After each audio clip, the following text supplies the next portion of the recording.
11 o'clock sharp in the Netherlands, 4 o'clock in the afternoon in Bangladesh. I think it's time to get started with this webinar. While additional attendees might join this event, I would like to welcome you, ladies and gentlemen, to this webinar about light engineering as part of the Bangladesh-Netherlands Investment Summit, which is organized by the Embassy of the People's Republic of Bangladesh in the Netherlands, in cooperation with the Netherlands Embassy in Dhaka and the Netherlands Enterprise Agency RVO. My name is Matthias Brine. I'm one of the directors of Larive International. We are the partners of LightCastle, partners in Bangladesh. And it's my pleasure to be your moderator for today. Bangladesh is a very interesting country. It's one of the fastest growing economies in Southeast Asia, 170 million people, and being the fastest growing economy in the past decade in the region. I'm glad that you joined here today. We have invited a selective group of entrepreneurs, policymakers, and they will share their views and experiences about doing business in Bangladesh in the engineering and manufacturing industry. It's my pleasure to welcome them today. Shortly setting the scene about the light engineering industry in Bangladesh.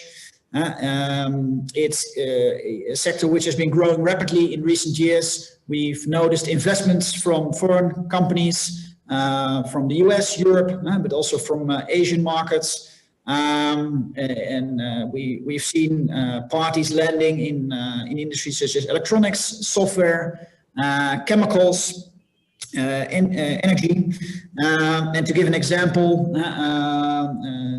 Korean conglomerate Samsung recently decided to not only assemble their activities in Bangladesh, but also opening up their manufacturing capabilities in the market, which is also further triggering investments and innovations upstream in the value chain. So we are excited about the opportunities of light engineering, light manufacturing activities in Bangladesh.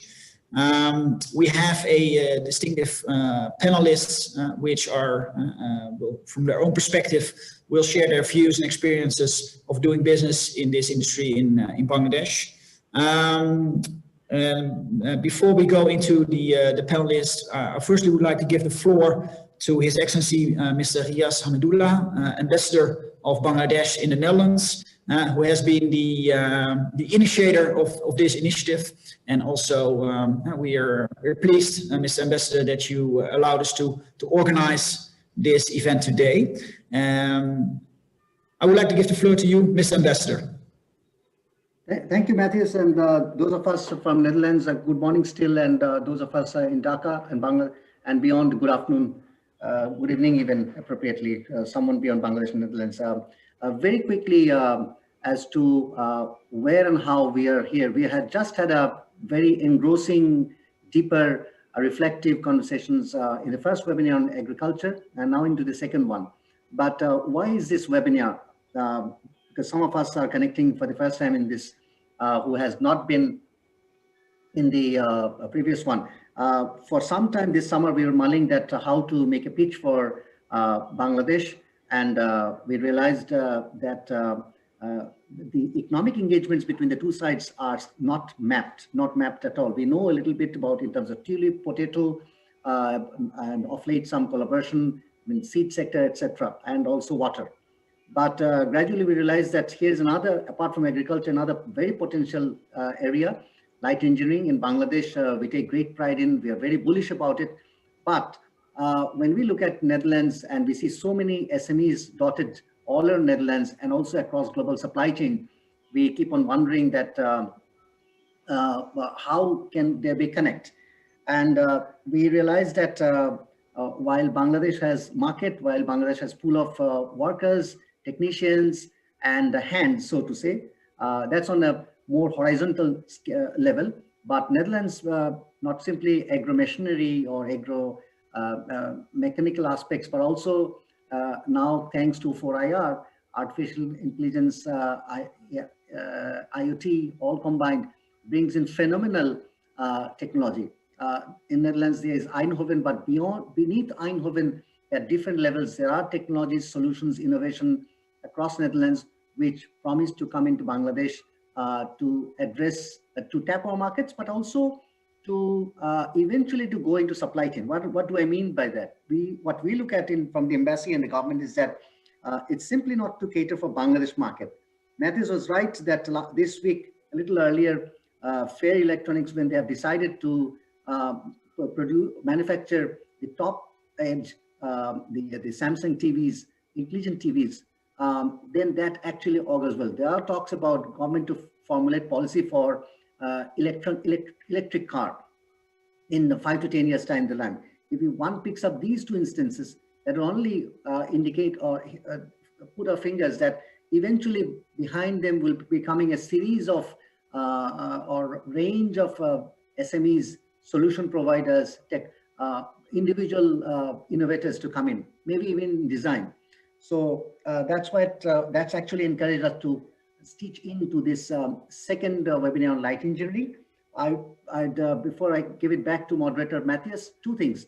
One is that I'd also request everyone to kindly take note that this Thursday, 10th of December at 5 o'clock in Bangladesh time, 12 noon, we'll also be releasing a co-produced Larive LightCastle, the study of mapping the economic engagement, which is a fascinating piece of work, that would provide you lots of things. Secondly, in the chat box, the participants, if you keep on dropping your not details, but your specific ideas, specific questions about possible collaboration from both Netherlands side and also Bangladeshi side, I think that will be a sparking conversation eventually, as we did see in the previous webinar. I would also say that please don't look at Bangladesh in terms of 173 million people, not simply in terms of 35 or 34 million middle and affluent class, but it's a little market where things are mellowing down because of the trade advantages that we have or are going to have across Asia. Not because the border between Bangladesh and India is becoming actually economic border. So that should provide, in spite of all the challenges or constraints that we may have, point out to a lot of possibilities and the things in the horizon, including climate change, which is such a challenge. Netherlands is no exception, where climate resilient tools, machinery, solutions through light engineering course could be one. So my last point would be that light engineering is not at all to be looked at only through modest bicycle industry, which often we tend to get into. With that, I'll come back towards the very end. And last not the least is that the Dutch friends, please you may take note of that in the chat or in this we have in the participation many of the credible, responsible actors from private sector in Bangladesh. So in terms of your giving signal, you're asking questions or making indications, the chat box could be extremely useful and beneficial. Thank you. Over to Matthias.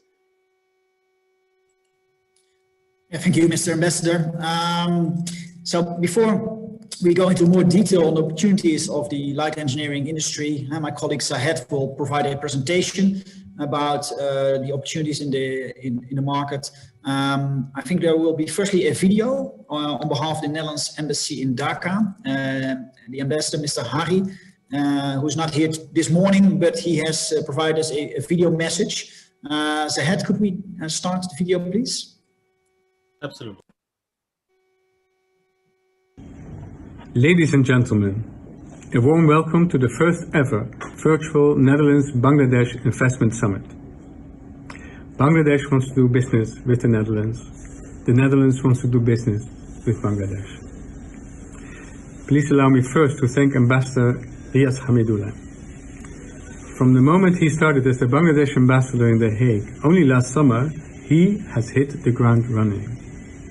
And not at a leisurely pace, I should say, but really with a sprint. He and his team have worked tirelessly to make this summit a success. And I am very grateful for that. I am grateful because of my warm personal relation with Ambassador Hamidullah, but also because we share a professional goal. I think it's rather unique in the diplomatic world where so often priorities are roughly the same, but do not always align for the full 100%. But in this case, it does. We both want to stimulate business, trade and investments between the Netherlands and Bangladesh. Ambassador Hamidullah does his work primarily in The Hague, while I do mine primarily in Dhaka. So two sides of the same coin. Of course, the good relations between the Netherlands and Bangladesh are not new. We have stood shoulder to shoulder with Bangladesh for the past 50 years. Bangladesh has come a long way since its independence towards a hunger-free, poverty-free and deprivation-free Bangladesh. And here we are today, Delta countries at the dawn of a new era. An era in which Bangladesh graduates from the least developed countries group, an era of mutual investment and trade, an era of opportunities.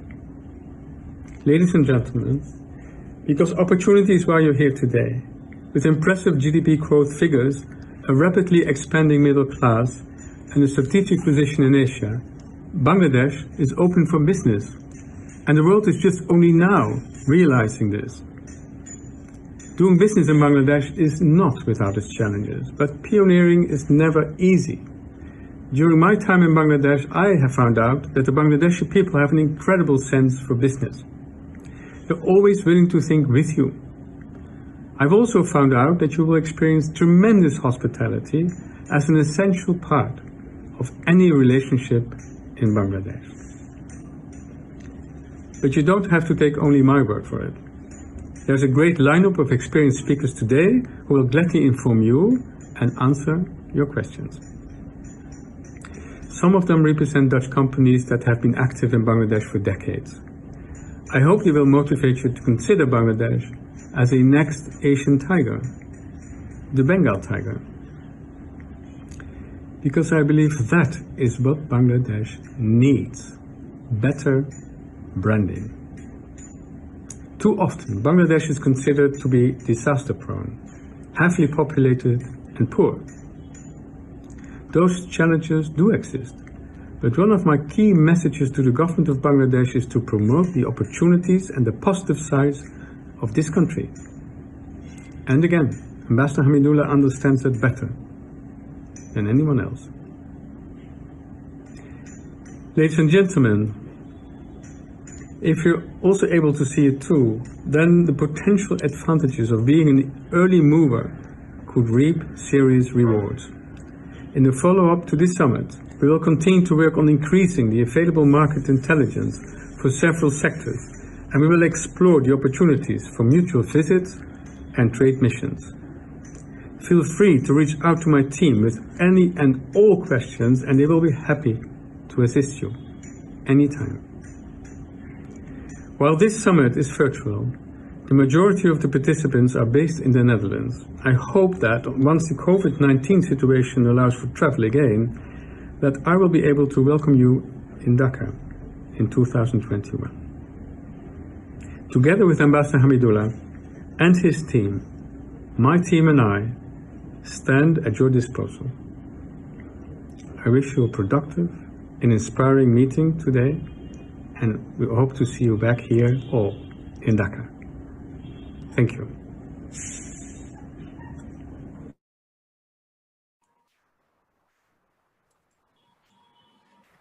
An inspiring message on behalf of the Netherlands ambassador in Bangladesh.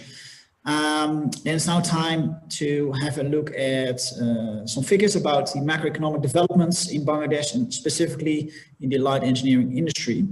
I would like to give the floor to my colleague Zahed to share his views and of the LightCastle team.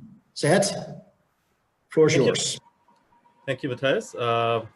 Thank you, everyone, for coming and joining this session. And we are very excited to have all of you from Bangladesh and the Netherlands. So I will be shedding some light on the light engineering sector. But before going there, I would like to shed some light or give the bird's eye view of our country's economy. When our country became independent almost 50 years back, it was termed as a basket case. Bangladesh was one of the poorest countries It used to be one of the poorest countries, not anymore. Over the last 20 years, 10 to 15 years particularly, we have done phenomenally well in terms of our growth. Our economy has been performing very well. Our GDP growth has averaged around 6% over the last 10 years. Alongside, despite the pandemic, our economy is expected to grow by at least 4% according to the IMF. And by the year 2022, it's expected to rebound to 8%, which would be the highest in South Asia. In terms of the per capita GDP, we also have seen a significant uptick in the per capita GDP. And you would be pleased to know that Bangladesh has, for the first time, eclipsed India in terms of per capita income, and this lead is expected to be permanent. So how did we become such a development wonder? I think the World Bank has termed us as a development wonder. So just wanted to shed some light on that. So Sir was mentioning about a number of plethora of factors. As Sir has already mentioned, we have a very small country, at least in geographical size. Our country size is equal to that of Iowa. Our population size is 170 million, which is half that of the United States.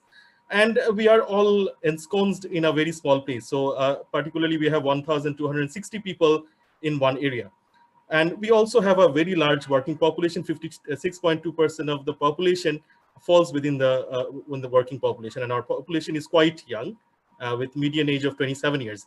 Just as you can understand, we are experiencing a demographic dividend. Alongside, we are also experiencing the benefits of a density dividend, because a lot of people are in one place, and it's quite easy to market to these population. In terms of our inclusiveness, you will see that female participation in Bangladesh is much significantly higher compared to the neighboring countries. Here, 36% of our workforce, female workforce, are employed, and which is significantly higher compared to India, Pakistan, Nepal, and few other regional countries, which is quite surprising given the fact that we are a Muslim majority country. This shows that we, as a country, as an economy, we are quite liberal. In terms of our income, our per capita income has been growing. It's nearing 2,000. We are going to become, we are finally going to graduate as a middle income nation within the year 2024. We have met all the graduation criteria in 2018, which is a great sign. In terms of our domestic market is growing at a very significant pace. Our BOP population, our aspirant class, our emerging middle class is growing at a significant pace. As you can see, according to a study by the Boston Consulting Group, our MSC, the middle and affluent class, is going to grow to 34 million within the year 2025, which is even, the size is even bigger than of many European countries as well. So in terms of the FX reserve, our FX reserve is at an all-time high of 41 billion, which would easily cover our import payments for the last 8 months. In terms of our inflation rate is quite manageable at 6%, and we have a very low debt to GDP ratio, which is around 36% compared to close to 100% for many of our neighboring countries. In terms of our drivers or our competitive advantage, I would stress on the fact that our labor force, the labor rates are quite competitive. If you compare with other neighboring countries, it's still competitive, while efficiency is a factor, but even if you discount the efficiency, we still are one of the cheapest destinations.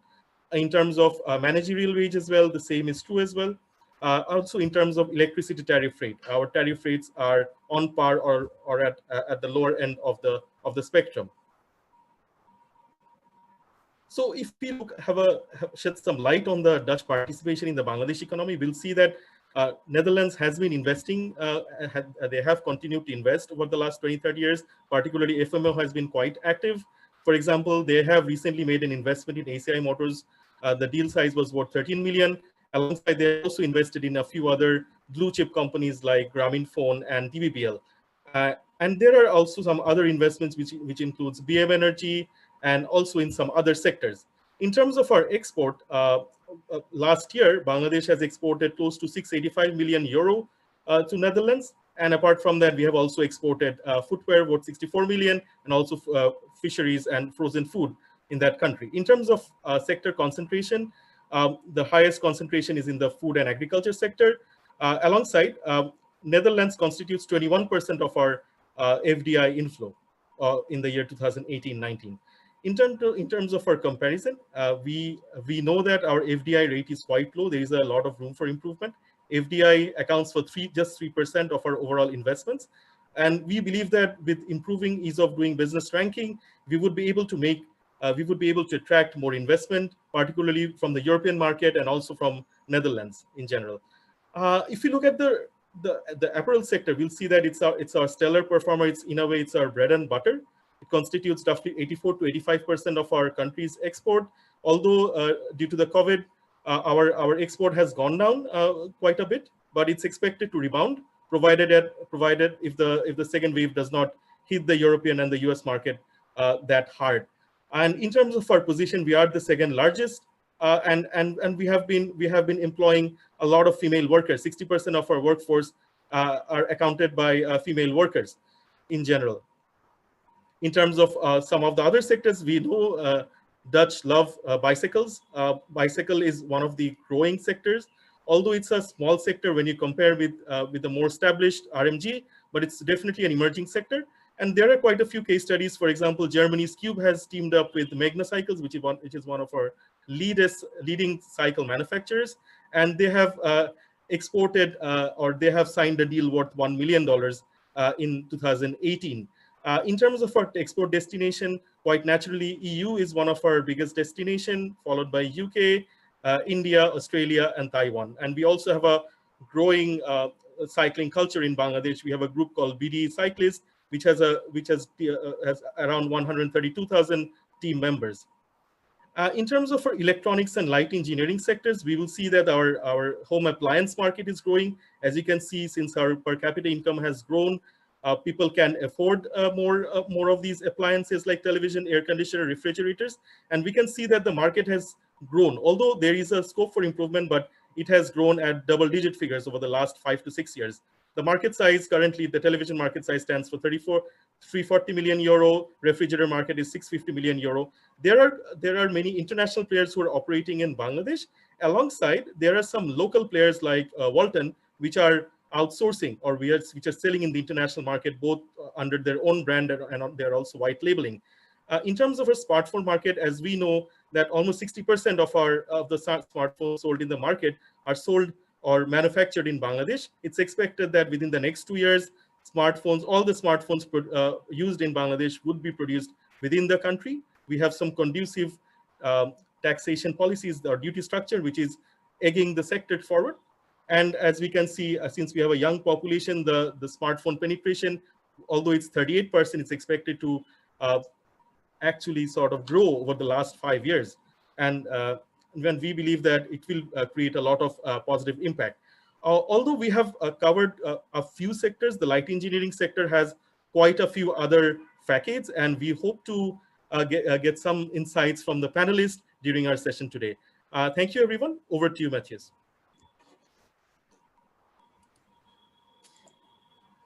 Yes, thank you, Zahat.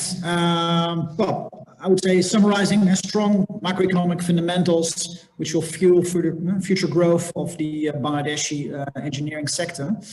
As mentioned, we gathered today a panel of innovators, entrepreneurs, policymakers from different angles in the light engineering industry.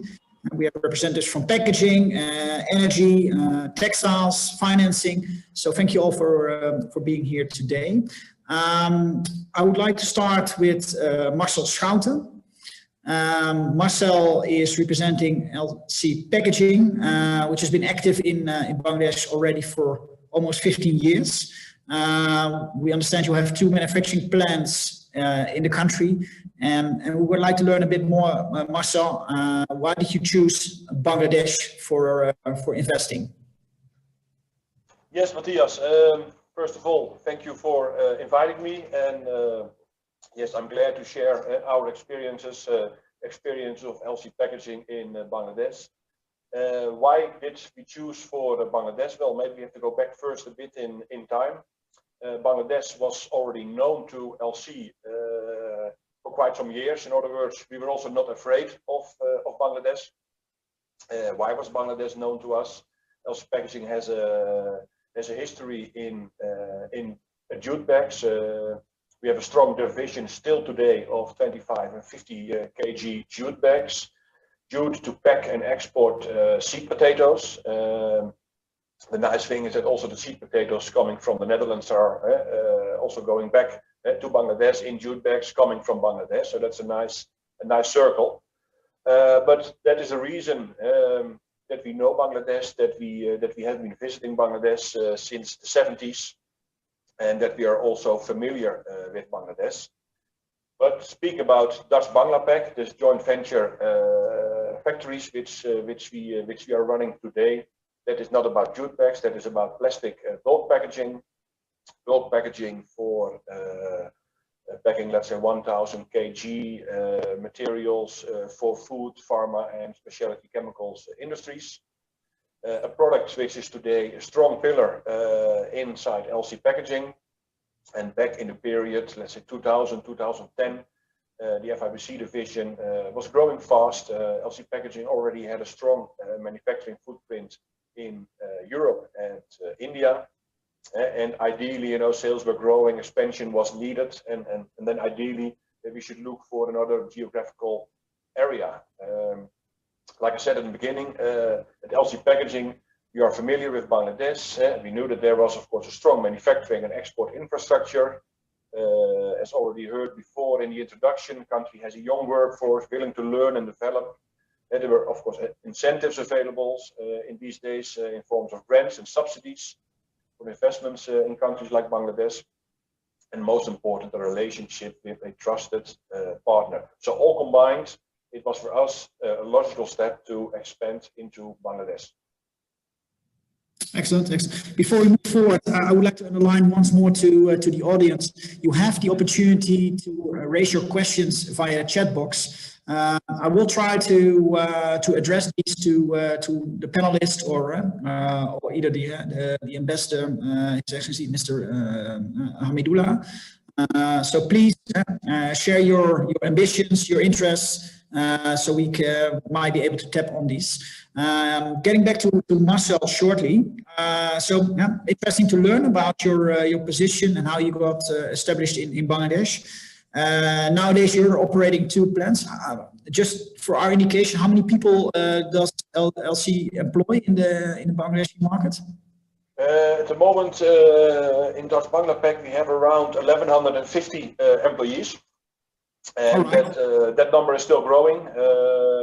So maybe we come back later also on it, but we are now preparing ourselves for another expansion project, which should bring the production up with another 600,000-700,000 so-called FIBCs, flexible intermediate bulk containers, and for the same reason, of course, then the number of employees will grow again. So yeah, quite a number, I would say. Yeah, that's great. And I think with these numbers, you probably are one of the larger Dutch investors, at least in terms of employment in Bangladesh.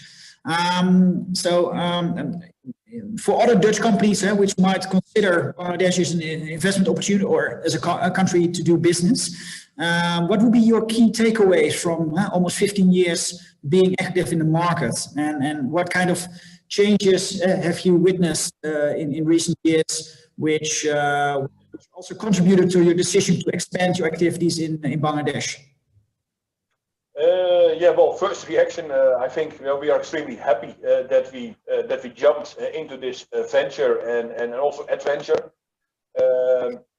Looking back, I think you can almost write a book, of course, if you look at 10, 12 years back. But what we see in Bangladesh is again, of course, that with this young workforce, motivated and open for training and development. Factory staff, if I see our factory staff, they're extremely dedicated, eager to develop, well educated, and of course English is a business language in Bangladesh, which is a great help for investments. As already mentioned as well, good macroeconomic stabilities resulting in growth rates which are, I think, averaging 10% a year in the last decades. Another important matter, I think, is that there is a kind of informal patching of the US dollar with the Bangladesh taka, leading to fairly stable currencies, which is also very good, of course, for doing business. We always say that going to Bangladesh is not for a quick couple of years. That is, I think, a key takeaway, you know, that establishing and developing, let's say in our case, establishing and developing a factory, manufacturing packaging products, high-end customers for high-end customers in food, pharma, and specialty chemicals is something you do for the long run. People may be afraid of some bureaucracy. Of course, it is there, but at the same time, there are also strong systems in place, you know, which may take time, but they all work. Regulations, documentations can be a bit complex, but it is all workable. Of course, I think also the Bangladesh government is working on making documentation maybe a bit more friendly for investors and exporters. But all in all, it is all workable. And of course, like every venture, you know, you have unexpected challenges. For instance, we had during the period 2013-2018, we had our challenges with our gas connection loads. This was hampering our production output, increasing our production costs. But in the end, also there we find a way to work with it and be in business like that. So key takeaways, again, strongly advise new entrepreneurs to walk with the help and the support of the Dutch embassy. We've already seen the Dutch ambassador, and it's really like that. They are there to help and to support. FMO, a great help to us. I can also come back later to it. The RVO, the Dutch Enterprise Agency, all trusted partners to LC Packaging. And last but not least, a trusted local partner. That is my main advice to new investors. For example, our joint venture partners, Mr. Abdul Muhammad, our managing director of Dutch-Bangla, a brilliant guy who also has been brave enough to come back after his studies to Bangladesh. He finished his master's in economics at Cambridge University. His father, Mr. Abdul Ahad, our initial partner initiating this joint venture, and 3 other local partners, and they have made really our joint venture a success. Their knowledge, their dedication really made a difference. Excellent, Marcel. Yeah, inspiring story.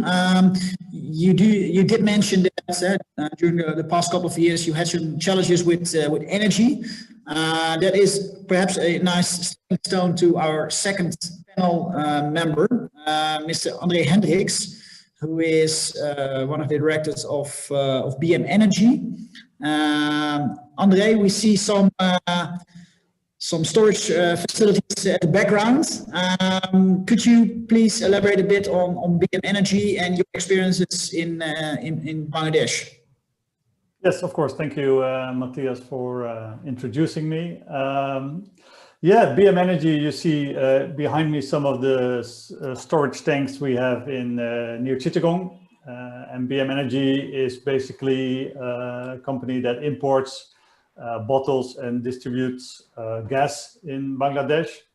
We started this venture almost 8-9 years ago, beginning of 2012, and started our operation in 2015. And today we are one of the largest LPG energy providers in Bangladesh, number 3, 4 in the market. So we have seen a tremendous growth with our company BM Energy, and today we have actually several facilities. Chittagong is our main import facility and bottling plant, but we also have a bottling plant and import facility near Khulna. We are building a new plant near Dhaka. We have a smaller plant out there, but we are building a new one. Bogra is underway, and our latest venture is to build auto gas stations, and we are building a network of around 400 auto gas refill stations for the booming LPG car business in Bangladesh. So we've had quite a turbulent ride in the last 8 years. with BM Energy in Bangladesh, but so far so good. Yeah. So lots of new ventures, investments upcoming.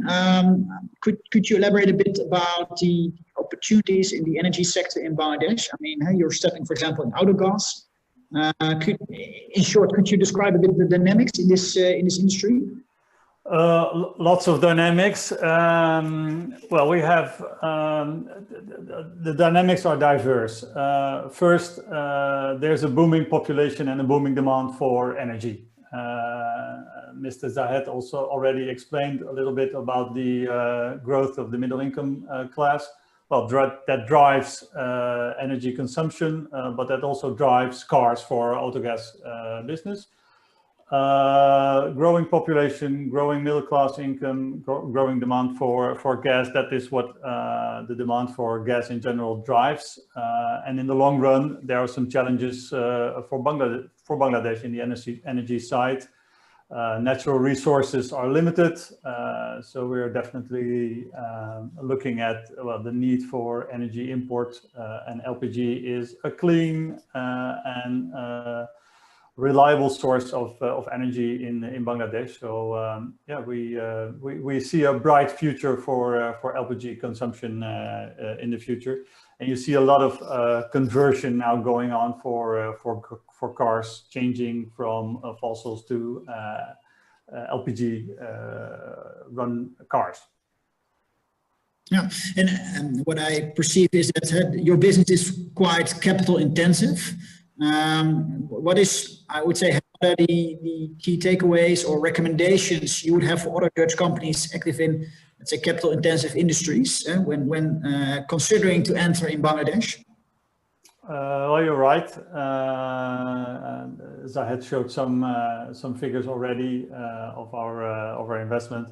And you're right, our business is relatively low on labor intensity. We maybe only supply work for a couple of hundred people within our plants. So with our investments, I think the phrasing is we kicked our can down the road in the last few years. We started already longer ago with our trusted partner, Mr. Muzaffer Rahman, who is our partner in several ventures. And from those earlier ventures, which date back from, well, maybe 2006 already, we invested further in our other ventures together with him. And like Marcel indicated earlier, having a reliable partner in Bangladesh is a key to being successful. That is at least what we think from our side. So and having that partner who is also been with us and stood on our side in the last 15 years, that brings forward our investments, I think.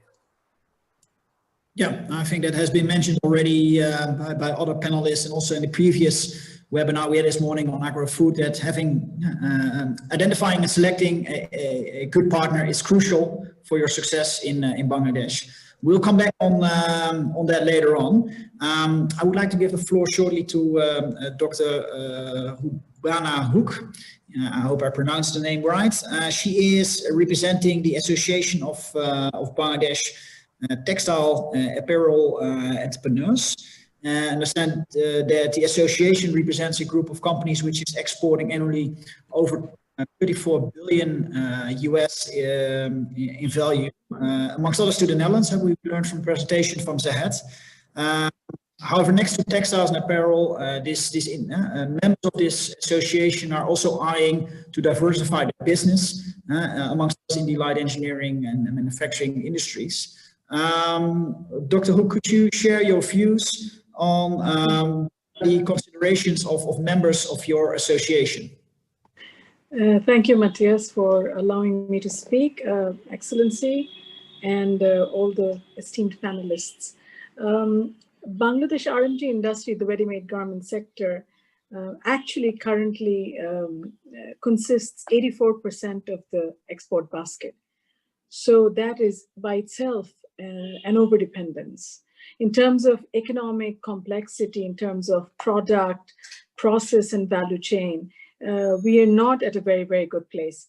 So at this point of time, what we really, really need to do is make sure that we actually diversify very fast. And that's the need of the hour.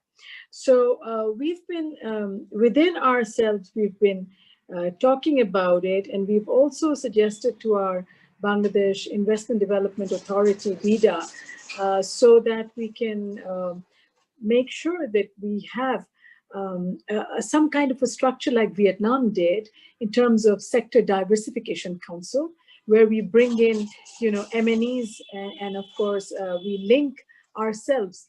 Very often what happens is the SMEs are not linked to FDI opportunities. So for us, it's important that that we actually draw that sync. I can only tell you that only in our sector, if we consider light engineering, the RMG textile sector needs, first needs is capital machineries along with spare parts. These are all being imported right now. Currently, we are importing more than 100 spare parts for the industry, and imported spare parts almost equal to USD $1.6 billion. And that's what we have imported in 2018, 2019. And that we have imported for only top 27 items. If I have to break them down, I can only tell you that we have just imported washing machinery worth 271 million. We have imported 222 million worth sewing machines. We have imported $174 million worth of just air and vacuum pump, gas compressors and fans. We've imported $159 million worth of steam and other vapor generating boilers. We have imported $154 million worth of printing machinery, $136 million of filtering machinery, $75 million worth of central heating boilers, and $63 million worth of electric motors and generator. So that gives you more or less an idea of how much we import. So we see an immediate interest from our sector to link with anybody who's interested in FDI. So any kind of joint venture would be more than welcome. Any kind of even 100% FDI would be welcome in Bangladesh, because light engineering is the way to go. And you know what? It also relates very well to our labor force, because with the next threat of the fourth industrial revolution, we also need to reskill our labor force, because we want to go into a value-added production. So for us, it's very important that we move towards that direction. And I can also tell you that so far, what has happened is, in terms of FDI, the possible synergies could happen in direct infrastructure, meaning you can basically set up your industries here, or you can do knowledge sharing, knowledge transfer. You could impact us in a lot of ways. We are open for consultancies. We are open for joint ventures, and we need to make sure that you come into this country. And yes, there are lots of challenges and there are lots of hiccups, but which country in the world doesn't have hiccups? Rather, you have a competitive labor force here. You have an extremely willing government, which is now setting up so many special economic zones just to welcome you. So it makes a sense. And as you listen to the Dutch ambassador in Bangladesh, you will very well understand where his heart lies. And he's called us the Bengal Tigers. So it's time for us to join hands together as the biggest association leading basically the largest exporters front. I think it would be worthwhile for us to engage with you. And while I heard my other colleagues speaking about their partners in Bangladesh, I can only tell you that we offer the best that partnership can offer. You will find very worthy hosts here who will be your friends and your partners for a long time to come. So we welcome you all. Thank you. Thank you, Dr. Haan. This is inspiring and a clear opening also for Dutch companies to engage in Bangladesh, and definitely your association and your members will be to be considered. So that was about, let's say, opportunities for diversifying next to textile. But if you look to a bit more closer to the textile industry, which you are representing, there might also be opportunities for further value addition. For example, in the Netherlands, we also have quite a strong design industry, initiatives such as the Amsterdam Design Week. Could you elaborate a bit on your experience of working with Dutch companies active in the textile and design segment, and which opportunities do you perceive for the coming years? Thank you. That's an excellent question. So there are two things that we're really interested in. One is sector diversification, another is product diversification. So I can only tell you that, you know, there is a disconnect between what we produce and export and what the world buys. For instance, you know, the world buys around $9 billion worth of just women's blouses, and we only supply around 300 million. So there is a disconnect. So what we need to do is, we are basically a very cotton dependent country. So we need to diversify into man-made fibers. So that is also a call for collaboration when we say that, you know, you could set up your backward linkage here, a man-made fiber-based textile unit, and we'd be happy to partner with you. And in terms of value addition, just within the current supply processes, what we can offer is, we can offer sampling, we can offer manufacturing, but yes, Amsterdam Fashion Week is very attractive for us, and so far the Dutch have been very supportive towards even industrial safety in our case. So for R&D, you could join hands with us, and we would actually benefit very much, because there are two things which are missing massively in our supply chain. One is innovation in terms of design. We really don't have the exposure yet. We're great with basics, but we have the capacity with all our green factories where we don't get paid the green price. We have the capacity to expand, to have more complex production processes and have more complex product. So in that, if you could partner with us, we would more than welcome your input there, and you could perhaps take us to the next level. But the second point is, of course, branding Bangladesh. And we have just launched a new slogan for our industry, and that is #GoHumanGoGreen. That is another part that you can actually help us. There is a direct link between a consumer and sustainable lives and livelihoods in Bangladesh. I mean, I'm talking about the workers. So that's a story you can help us tell the rest of the world. So I hope that by knowledge transfer, through R&D, and by branding Bangladesh, you will be by our side, and that we can actually make it to the global front. Thank you. Excellent. This is a inspiring message. And at this moment, I would like to hand over to Cathelijn Naafs. She is representing FMO.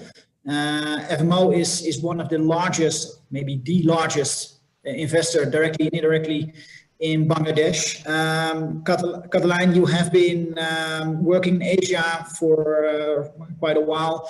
By the way, not only Bangladesh, but also the Philippines and Vietnam, if I'm correct.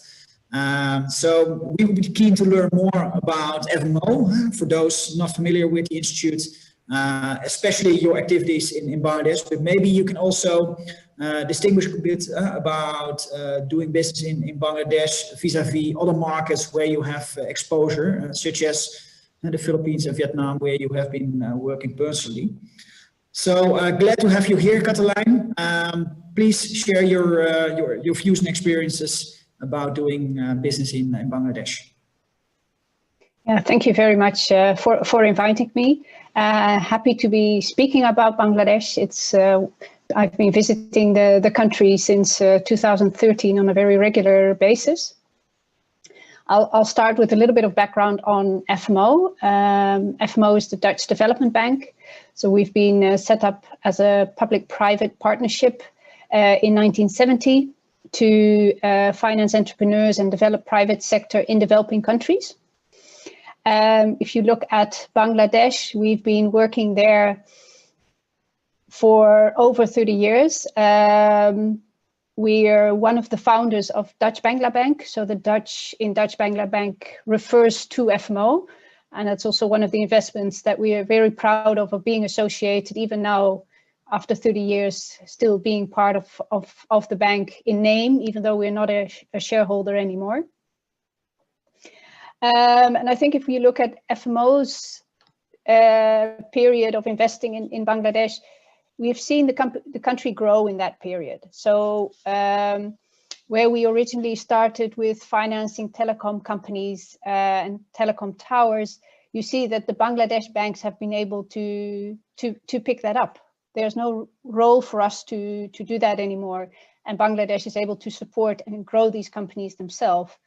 Where many years ago we started with financing gas-powered energy plants because it was the only source of energy in Bangladesh. We've now moved also in a country like Bangladesh to setting up renewable energy projects.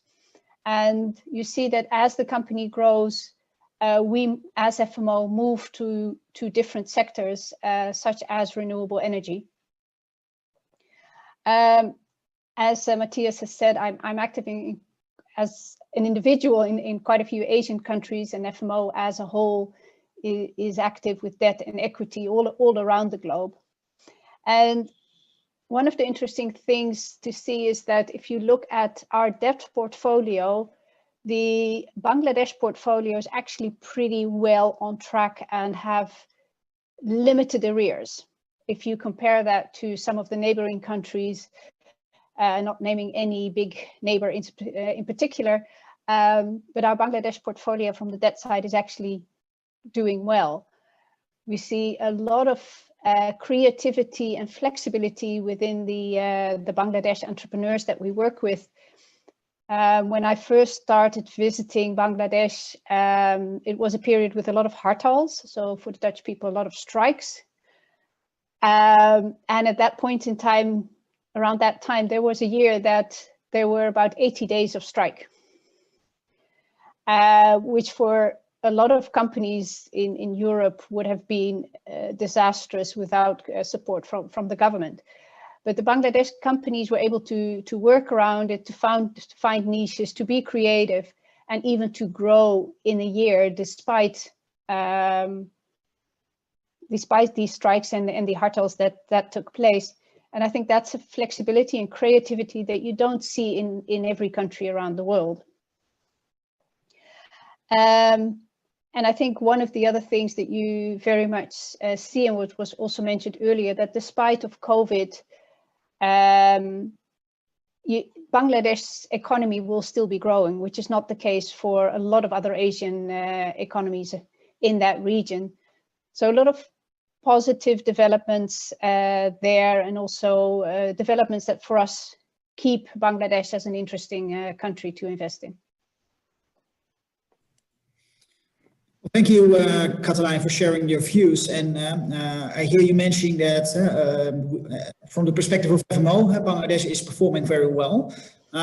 Looking at the light engineering industry, I mean, are there specific segments where you pinpoint opportunities, either for FMO as a finance institute, or what you recommend for Dutch companies to have a closer look at? Yeah, it's always difficult to recommend to others what they should be doing, because obviously everybody should look at their own strength. But if you just look at the overall Bangladesh economy, it is growing despite COVID and despite a decrease in garment orders. And I think if you look at the country as a whole, you see growing sectors, many of them also linked to growing consumer spending that was also been mentioned before. So sectors that are growing are sectors like healthcare, pharma, also consumption driven, so home appliances, also transportation. people are moving away from public transport. Agricultural and food processing, so FMO itself is quite active in that segment, looking at the processing of food, how to work with the smallholder farmers, but also looking at food safety and the supply chain, because ultimately everything comes together. And I think one of the other sectors that could potentially still be interesting for people is digitalization. There's still a lot going on with physical documents and physical ordering. And I think there's also an opportunity for Bangladesh to catch up with the rest of the world. Yeah, interesting. So the digital economy, software has been mentioned prior to this webinar a number of times as potential segment to pinpoint within the light manufacturing, light engineering, which is of course quite a broad range of industries. But when listening to Cathelijn, I think you describe a range of industries which might have opportunities for investments. And I think it also underlines the let's say the broader opportunities which are present in Bangladesh. Meanwhile, we get a lot of questions from the audience for the panelists. What we do is we will keep track and we will note these, and I will try to raise them to the panelists or to the ambassador later on. So don't worry. But I firstly would like to give the floor to our fifth and final panelist, Ms. Uzma Chowdhury. So she has been part of one of the leading industrial Bangladeshi conglomerates, and we understand you have activities in various elements of the Bangladeshi industry. Before I go into detail on your perspectives of the Bangladeshi sector, could you describe firstly a bit about your business activities and the heritage of your organization? Ms. Uzma. Okay, thank you so much. We are from PRAN-RFL. PRAN is the brand name for our food industry, and RFL is the light engineering sector that we are active in since 1981. We are a $2 billion company.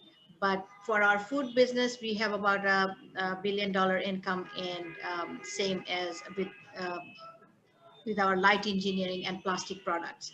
So we have been around for last 40 years now, and we have diversified in Bangladesh due to the rapid demand of the people. You have seen from Mr. Zahid's presentation that Bangladesh economy had been booming in last 40 years. Like, we have gone through lots of changes, a lot of anomaly, however, but last couple of years we have been able to come to a place where our business economy of our country is very robust. We are growing very fast, and our GDP growth remains very steady compared to any other country of the world right now. So we have a very good future ahead of us as Bangladesh, and as Bangladesh as a brand. Excellent. And just out of curiosity, have you been doing business with Dutch companies directly or indirectly in the past years? We have no direct collaboration with Dutch companies, but we do do some export of our food products to Netherlands. Okay, excellent. And if you would be in the position to invite any Dutch companies to look at Bangladesh, what would be the industries which you would like to highlight? Okay, right now we are involved in the electronics industry. We are manufacturing fan, refrigerator, TV, monitors, all kinds of electronic items. We are producing bicycles. We are producing utensils of different kinds, starting from aluminum to plastic, combination of plastic and aluminum combination, different kinds of utensils. In Bangladesh, we can produce anything and it can be absorbed very easily. Automotive industry is growing in Bangladesh. That is something that we would request our Dutch partners to look at because it's a booming industry. We can look at the spare parts. A few minutes earlier, Ms. Rubana Haq was talking about the equipments, the machineries that she was talking about that she is importing for the textile industry. We can, rather than importing those, we can start producing it in our country. There are lots of opportunities in our country because the local demand is rising, as well as we are in a position now that we can export to lots of other nations of the world right now. As you know, like we are very much concentrated in RMG export. It is about time for us as a nation to diversify our export portfolio. So light engineering is a very good area where we can develop together. Yeah, excellent. Yeah, you mentioned bicycles, for example. You're probably aware that the Netherlands is a country where each inhabitant has at least 2 bicycles on average. So you see them everywhere. So there must be opportunities between Bangladesh and the Netherlands on developing collaborations in that field. I tried to address a number of questions we received from the audience. So maybe first of all, one for Ambassador Hamidullah. Someone from the audience raised a question if Bangladeshi companies would be keen on exporting to the Netherlands or to the European Union in a broader sense. How could the Bangladeshi embassy in the Netherlands support?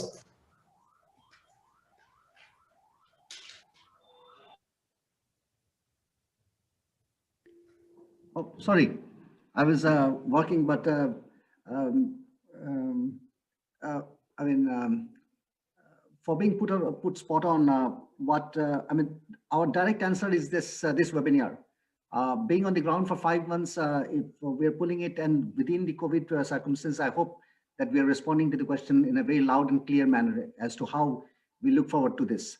And my second point would be that this is basically signaling. Basically, this webinar is not simply a conversation. It's essentially asking the potential Dutch partners that you look at the responsible and credible Bangladeshi face of business, but also at the same time for the Bangladeshi sides, entrepreneurs, potential business manufacturers, to see that this is the way that Dutch are looking at, Dutch are thinking, Dutch do think in terms of market and etc. But if the question is about anything specific, certainly broad question, I'm afraid we may not be able to respond directly, and I'm speaking almost in the Dutch spirit.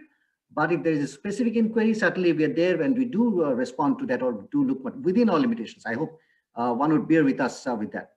Yes, Matthias.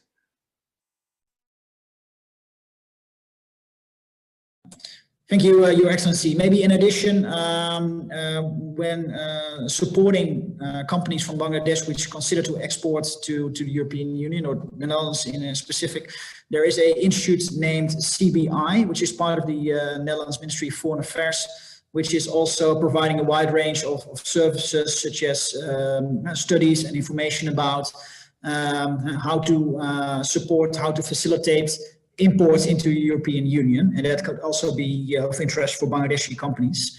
CBI, we would like to highlight that. Second question we got is for Marcel Schouten of LC Packaging. We understand you also have applied for certification for your activities in Bangladesh. What I see here in the question is apparently FSSC 22,000 and SA 8,000 certification. I'm not sure if that is correct, but could you elaborate a bit on how you safeguard, let's say, certification and certain standards in your facilities in Bangladesh? Yes, I can, of course. So let's say, yeah, the SA 8000, that is the social accountability certification. I have to go back first to let's say when we entered a collaboration with FMO back in 2011, when we had our second phase expansion, we also needed, next to equity, we needed external financing. FMO was at that moment a right partner. They were always looking for opportunities like ours in a country as Bangladesh. And of course, they have a lot of expertise and experience in financing projects in emerging markets. So all in all, a good fit. Still today, FMO is a good partner of us, and our next phase of expansion is again co-financed with the help of FMO. But back then in 2011, FMO was also motivating us to go for the SA8000 certification. FMO has also strong focus on CSR and sustainability, like LC Packaging. These aspects are also strong drivers at our company. So this SA8000 certification was obtained in 2012, and since then we are holding it as one of the few companies in Bangladesh. It has been a great achievement. It has been hard work, a lot of challenges also. It was a real investment, not an investment, like you make an investment money-wise, that you say, what is the return on investment? It has to be in 3 years, 4 years, 5 years. So I think this is an investment which you should see as a lifetime investment. And you should not look at the return on investment on a short term. And like I said, when you go to Bangladesh, you also go for the long run.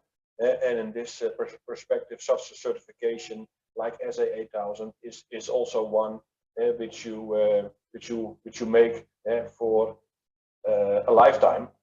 And speaking about this SA8000 certification, I would refer to a recent post on LinkedIn from our partner and managing director Abdul Muhammad. He placed a post on LinkedIn. And I really encourage everybody to read this post. Mr. Muhammad here, he speaks about the challenges that he's facing, that Bangladesh does not always have a positive image, poor working conditions, violation of human rights, building collapsing, etc. We all know it, of course, and based on such reports, Bangladeshi manufacturers are watched, of course, with suspicion. And he's mentioning that, at Dutch-Bangla, in our example, the factory management, and our whole team is proving every day, that our 1,100 colleagues are well taken care of day by day. That we treat our people with dignity and respect. And by doing this, it also means that our products are not the cheapest, but still, then this should not be something to walk away from. There are. Of course, there are always buyers who feel that products coming from Bangladesh has to be, first of all, cheap, and we have to change that mindset. And I'm convinced that together we can also change this mindset. If I hear all these initiatives about light engineering, the opportunities, the quality, what is improving, then we are already on our way. And I can only encourage everybody to continue that way, because poor working conditions, I think that is a license, let's say a license to operate unfairly, and the cheapest products, they never go hand in hand with good working conditions. Low prices, I think, equals poor production. So Dutch-Bangla and in many other companies, but okay, I can only speak about Dutch-Bangla, let's say from a personal experience. We've chosen to invest in our people, and we've chosen to invest in our people because we think they are the valuable assets to our company. And I think the well-being of our colleagues is directly linked to, in the end, also a quality product. And this high standards, are, let's say, we have today are also a spin-off of our initial start back in 2012 with the SA8000 certification. SA8000, again, it manages and monitors social efforts. And it helps us to create an environment where employees have the opportunity to build their careers. And looking at Dutch-Bangla as a spin-off, we go beyond these standards. We have initiated social programs like on-site healthcare checkups, free health insurance, daycare, for the children of the employees, fair price shopping for all the daily necessities.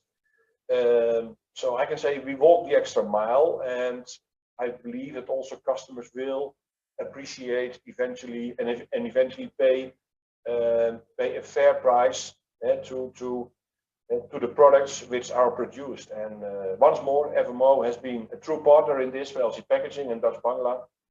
And besides help and support from, let's say, FMO, the Dutch Embassy or RVO, it is something, again, which I can say, go for it, but you have to do it yourself, find trusted partners, and then I think we can have all ingredients to make a successful business in Bangladesh. Thank you, Marcel. I mean, it's a pleasure to have you here in this panel and share your views of doing business in Bangladesh, really with paying attention to social responsibility, adding value locally to your organization. It also has its spin-off to the Bangladeshi economy in a broader sense. And I think this is you are with your organization an inspiring story for other international Dutch companies which might be considering to establish their activities in Bangladesh. You highlight your investments with respect to human resources to be very important. Maybe stepping towards Andre, you are, although maybe with a bit smaller setup in terms of human resources, but also running a substantial organization in Bangladesh. Could you elaborate a bit on human resource, especially on middle management? Because what we know from companies doing business in emerging high growth markets in Southeast Asia is that, first of all, finding the right partner, of course, is important to get started, but then to run the operations effectively, finding the right people, and especially middle management, is considered often as crucial for a successful operation. Could you elaborate a bit on how you set us up with BGMEA? Yeah, excellent question, and of course for us also a very important topic to regularly discuss with our partners there. First of all, I think Bangladeshi people themselves are always very positive, hardworking, dedicated people. So I think that needs to be stressed as well. So when you look at labor in general, I think doing business in Bangladesh makes it a little bit easier because people are very dedicated. When we look at our own operation, I've been seeing the same faces in middle management for the last 10 years.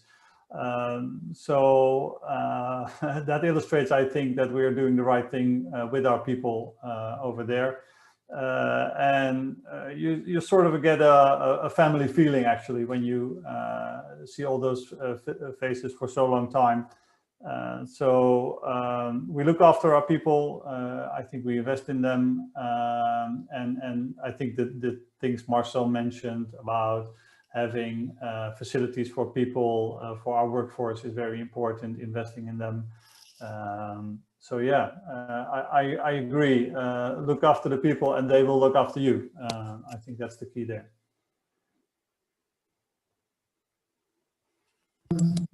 Thank you, Andre. Cathelijn, a question for you. We learned that FMO recently established a new fund, $40 million US fund facility, which is eyeing on supporting SMEs and so-called green financing in Bangladesh. Could you elaborate shortly where this is about and what will be potentially opportunities for Dutch or Bangladeshi companies to work with this initiative? Yep, happy to do so. So we've provided with the German Development Bank DEG a facility to Eastern Bank for green and SME companies, which means that this is meant to increase the liquidity for SMEs in the Bangladeshi market, and companies can apply and reach out to Eastern Bank to see whether they would qualify for this financing. I think what we're doing with this is supporting the financial sector. I just want to get back to something that Marcel Schouten said on environmental and social, and also in the link to the financial sector, because you can get things done in Bangladesh. So a couple of years ago, we got the financial sector to sit down around the table with the shipwrecking industry.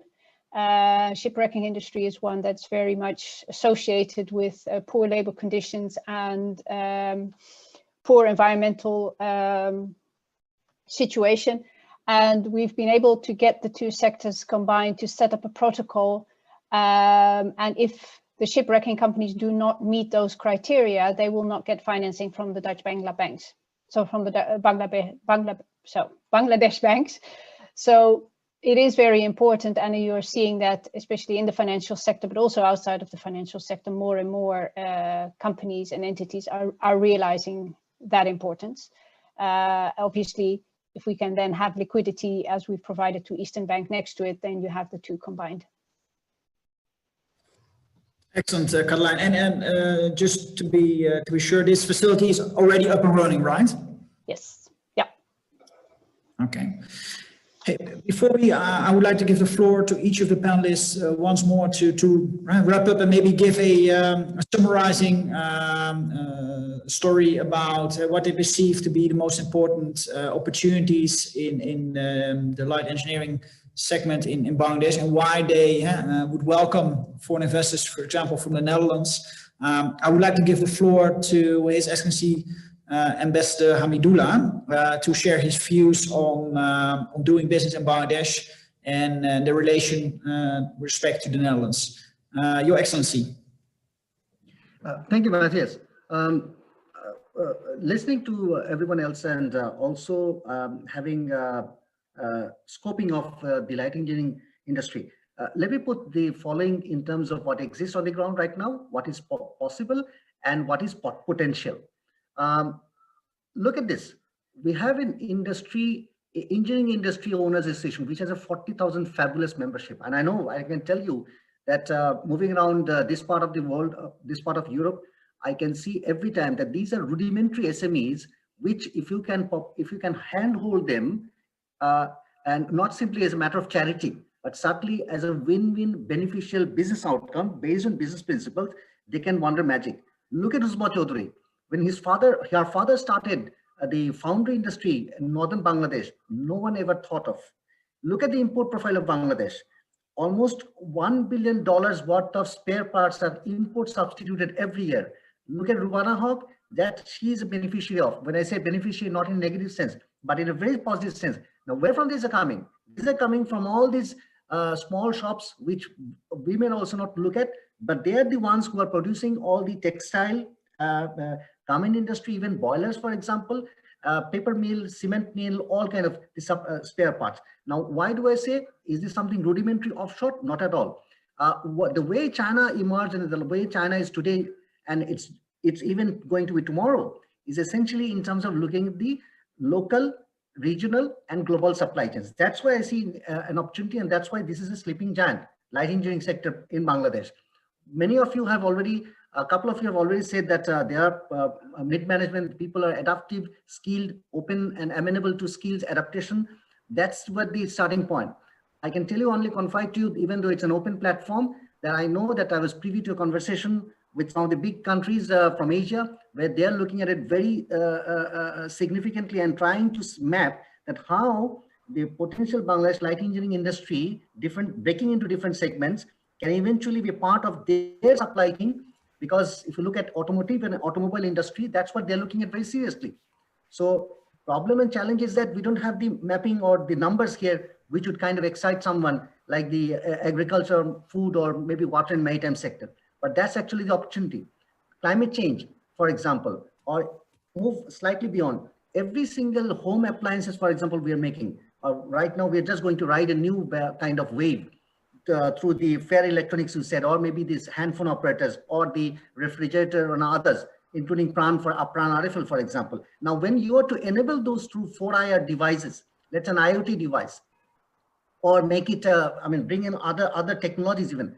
that's the opportunity. That's what I see. So it's not the conventional technology of last 10, 20 years of sunset industries, but to leapfrog, that's where I see potential of a Rotterdam-based or Eindhoven-based, even a small farm or family to kind of chip in and beneficially get engaged and have a gainful outcome. If you ask me to name very rapidly, for example, I look at power and energy. So a country where we are to go for, let's say, hundreds of power plants, every single power plant, that's how one of the companies in Bangladesh like Energy Pack started, and they are today. So that's what I'm actually looking at, and I believe that small Dutch SMEs, for example, has a tremendous amount of opportunity. Fiber. Rubana mentioned, for example, about fiber. Jute we spoke about it in the agriculture webinar, but when a Sweden-based farm or maybe BMW and even Airbus is looking at blending jute fiber with synthetic fiber and coming up with new fiber, Dutch Design Week is exactly looking at that. 2018, they mulled over that, I know for sure. So it's simply not going to Amsterdam or Rotterdam or even Amphi, for instance, and talking to them just as a matter of conversation. It's a very, very serious piece of business, which perhaps is not visible in the horizon.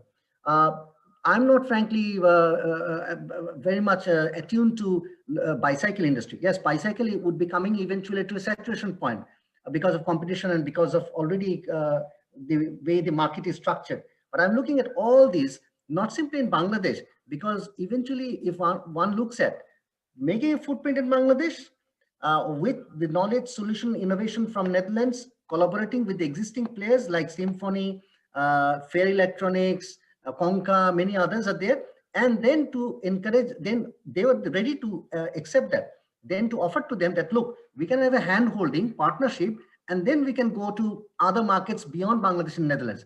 Market, I'm pretty sanguine that market would be eventually in Africa and many other places if we can break the ceiling, glass ceiling of the FMCG. That's where I see tremendous amount of energy and potential, which is perhaps because of the absence of facts and figures, and because it's not so organized, we are not being able to see. The same would apply for agro-machinery. We just heard about it also from Dr. Ansari and Mr. Shahjahan in the previous panel, and we could understand that we're just actually touching the tip of the iceberg, not yet seeing it. That's why my pitch would be that when if you just look around the small operators in Bangladesh in terms of the SMEs, go to Bogura, Jessore, or maybe not simply Old Dhaka, one would understand these are not copycats. These are individuals who are homegrown, and if you look at the chat books carefully, many of them have actually spoken out. I was actually sifting through their messages. There's small engineering shops and everything, and we know, for example, and you'd hear it in the water panel as well, that how some of them have actually phenomenally contributed to the growth of Bangladeshi shipbuilding industry, not shipbreaking at all. I'm not interested, neither is Bangladesh interested in shipbreaking. But what is of potential, what is of great importance is to look at from even our view and FMO point of view, is to handhold and eventually to yield significantly higher return from many other conventional industries. In the interest of time, I'll put a lead on here, but I hope I tried to kind of bring in some without elaboration as to the potential, which is just not visible, but certainly ask for us to take a very serious note. And I'm ready to open to any conversation with anyone here in Netherlands or elsewhere at a later time. Thank you. Thank you, Mr. Ambassador, for pinpointing these opportunities. Before I would like to give the floor for each of the panelists to shortly give a 1 minute wrap up. I have a couple of questions which I would like to ask. I think we have a bit of time left. One is for Ms. Uzma Chowdhury. One of the questions from the audience is, what about your initiatives in the field of biodegradable packaging? Is that typically something you look at, which might have applications for agro-food, but also for other specialty chemical initiatives? Do you have any experience in that field? Yes, absolutely. We are working on it. However, we are lack on the technology. We need to get the technology so that we can develop here. That would be something that we can integrate in Bangladesh with the agricultural sector, and it would be a win-win situation for the agricultural sector as well as any other sector in Bangladesh. Excellent. Yeah, I know that there are a number of companies, but also university spin-offs and initiatives working on more sustainable packaging, and they are also eyeing on new markets such as in Southeast Asia. So I guess that's something we should follow up after this session. Maybe a last question to Dr. Hoek. So in terms of developing the business and capacity building, it was already raised by Mr. Schouten and Mr. Hendriks, the importance of human capital. What is your perspective in this matter, and also looking at your association, how would you perceive a potential partnership with the Netherlands in the field of human capital development? I mean, it would be more than welcome, because you see, we are lacking in skills still. And most of our workers are basically not educated enough.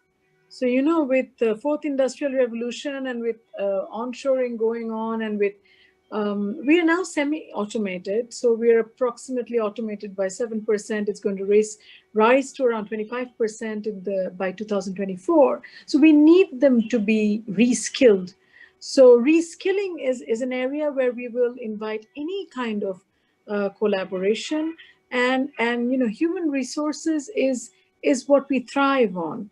So for us, any suggestion, any helping hand, any investment in order to develop human resources would be more than welcome. Excellent. Well, we take this message forward also to the embassies of both countries and the Netherlands Enterprise Agency. A short 60-second wrap-up, and then I would like to ask Marcel your recommendations for Dutch companies considering to invest in Bangladesh. Yes, Matthias. Yes, well, to start, I would say, you know, when you invest, you know, invest in quality, invest in infrastructure, invest in training, and then in the field wherever your investment takes place. Absolutely, you will get your return.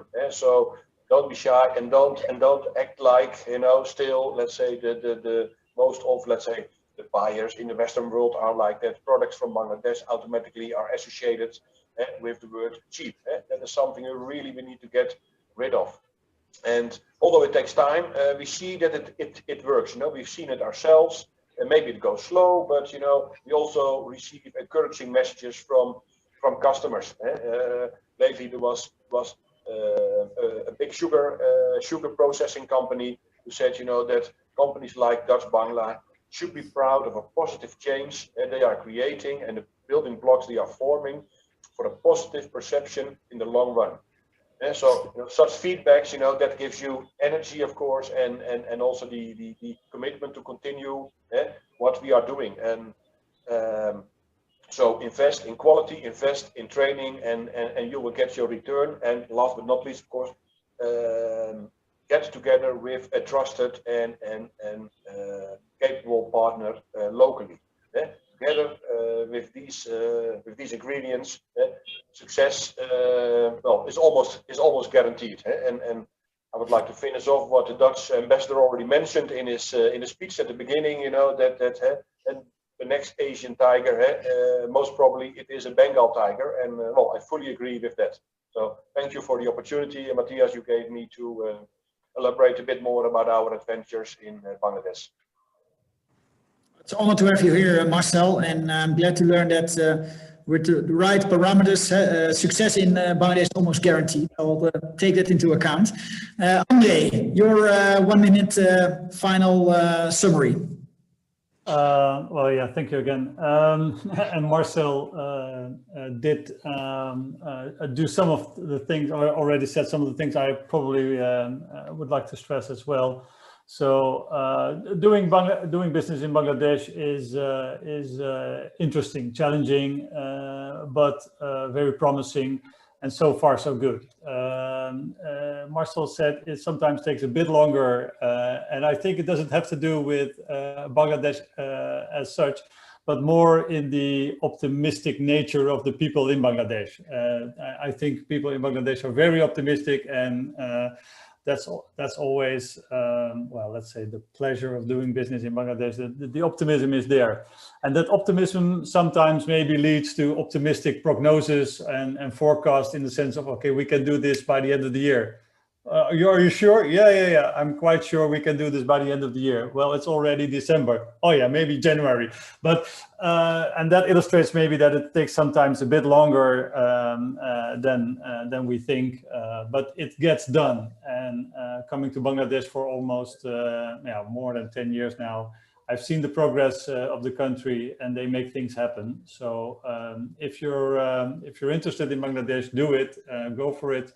Find yourself the right partner. That is what Marcel also indicated, and success will be there. So yeah. Excellent, André. We run a bit out of time, but I would like to give the other panelists also shortly the floor. Cathelijn, some final remarks on Bangladesh. When can companies call you? Well, that's not 1, 2, 3 an easy answer. So I think there needs to be obviously a good business plan and good growth opportunities before we'll start looking at it. And like André and Marcel also said, we very often work with the local partners that we trust and we know. I think if you're interested in investing in Bangladesh, the first word that came to my mind was 2 words actually. One is patience. So take your time. André gave a good example of that just now, but also look past the present image of Bangladesh with all the negative connotations to it of cheap and child labor, because there's a lot more to Bangladesh than that image, and the panelists all here have all seen that in the past, and none of us are withdrawing from Bangladesh, so we're convinced that there's a future there. Thank you. Excellent. Very summary. Ms. Uzma Chowdhury, what would you recommend for Dutch companies? Bangladesh is started doing its industrialization, and we are going to boom. So I would say, like, if you can put us in the right track in environmental protection, environmental safety, that would be something that we need to learn from our friends like Dutch people, as that is something that we need to start practicing from today. Otherwise, it becomes very hard for us to learn something when we have grown the habit. So if there is any collaboration for our environmental protection, climate control, that is the time where you can invest now. Financial investment will come anyway. Industrialization will take its own course, but these are some of the things that will remain unlearned for a long time unless somebody comes and imposes that on us. Thank you. Dr. Hoek, as the final panelist, I would like to give you the floor for some remaining advice. Thank you very much. One thing is Bangladesh does need a lot of branding support. For instance, I just heard one of the panelists saying about child labor. There is no child labor in RMG sector. We've been child labor free since 1994. So that's one. Number two, we would like to welcome opportunities of collaboration in 2 other areas. Well, actually, we must also consider recycling. You know, Bangladesh, I forgot to say, has more than 400,000 tons of post-production textile waste every year. And there is a huge $4 billion worth of businesses lost annually. So that is a business we can jointly grab because it's mostly informalized. And, you know, our waste is not, you know, separated at source. So if that's an area we can work with, there's a huge possibility in recycling. That's one. And of course, spare parts is something that we'd be deeply interested in. And like I also tried mentioning that very often SMEs are not linked to FDIs. And I was hearing Excellency saying that, you know, there's a lot of chat messages by them. It's important for them to be also linked with, you know, businesses which are already going forward, because we have an intention to diversify. So if we could also within our own selves have a separate conversation, and I reach out to all the SMEs who want some guidance or some support or some help or friendly advice, we'd be happy to partner with them along with external collaboration. Thank you very much. It was a pleasure being a part of you. Thanks. Thank you, Dr. Hook, and I think it was a pleasure to have you all here during the panel discussion. Closing this webinar, I would like to shortly recap. I think what we learned is Bangladesh is a promising market, and there are opportunities in virtually all segments of the engineering manufacturing industries. To name a few: electronics, software, automotive, and specialty chemicals. Food processing, textiles, in which, of course, Bangladesh already has a strong position, but maybe looking at the diversification or more local value added. Definitely, and that's what we've seen from a number of investors from the Netherlands, local production for the local market, for example, with BM Energy, but also as a regional manufacturing facility for supplying other markets in Asia with LC packaging. I think these are clear examples of Dutch companies which have established a flourishing business in Bangladesh. I would like to thank all of you, and especially His Excellency Ambassador Hamidullah for initiating this initiative, and also my colleague Zahed out of Dhaka of LightCastle Partners, with whom Larive is also in partnership and have established this initiative of webinars. Thank you all, and I think this will be continued. So we hope to see you all in Bangladesh in 2021. Matthias? Yeah, Matthias, Mr. Just two quick words for everyone, including the panelists, that we will be having the third webinar tomorrow, 9 Dutch time on water and maritime, if someone is interested. But more importantly, on Thursday, Dhaka time, 5 in the evening, and Dutch time, 12 at noon, we'll have the launching of a very fascinating study, perhaps the first ever in case of any foreign country and Bangladesh economic engagements, as also by an embassy. And I think everyone, if time permitting, could just click there. You'll find it quite fascinating first, perhaps. So on that note, over to you. Thank you, Mr. Ambassador. Well, with these words, I think we can end this session. Thank you all, and looking forward to extend and continue our business in Bangladesh. Thank you all. Bye. Thank you. Bye. Thank you, everyone. Bye-bye. Thank you. Thank you. Bye-bye.